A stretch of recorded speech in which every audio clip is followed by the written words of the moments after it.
உலகத்துல பிறக்கிற எல்லாருக்குமே மூளை வளர்ச்சி ரொம்ப கம்மியா இருக்கு. அவங்களோட ஷூலேஸ் கூட அவங்களுக்கு கட்ட தெரியல. ஆனா இந்த ஊர்ல ஒரு பையன் மட்டும் டிஃப்ரெண்டா இருக்கான். அவன் வயதுல இருக்கப்பவே டாக்டர் அவன் ரொம்ப டிஃப்ரெண்டா இருக்கான்னு சொல்றாரு. அவன் பிறந்ததுக்கு அப்புறம் பக்கத்து வீட்டு பசங்க எல்லாம் கூட அவனை ரொம்ப வித்தியாசமா பாக்குறாங்க. ஸ்கூலுக்கு அனுப்புறாங்க. அங்க போய் பார்த்தா குழந்தைங்க எல்லாம் ஒழுங்கா ஷூலேஸ் கட்டிக்காம இருக்காங்க. அவங்க டீச்சருக்கும் எப்படி ஷூலேஸ் கட்டுறதுன்னு தெரியாது. அதனால இவன் தான் போய் எல்லாருக்கும் கட்டி விடுறான். அவனுக்கு லெதர் ஷூ வாங்கி தராங்க. அவன் கண்ணை கட்டிட்டு அவன் ஷூலேஸ் எல்லாம் கட்டுறான். இதை பார்த்து பசங்க எல்லாம் ரொம்ப ஆச்சரியப்படுறாங்க.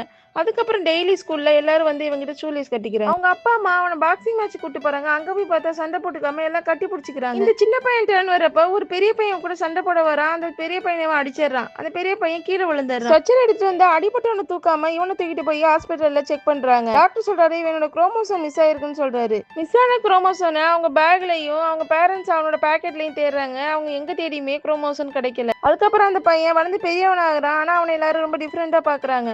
அவங்க அப்பா அம்மா பார்த்து அவனை கல்யாணம் பண்ணிக்க நினைக்கிறான். ஆனால் அவனை யாருமே கல்யாணம் பண்ணிக்க மாட்டாங்க. அதனால அவன் ஒரு ஆப்ரேஷன் பண்ணிக்கலான்னு போகிறான்.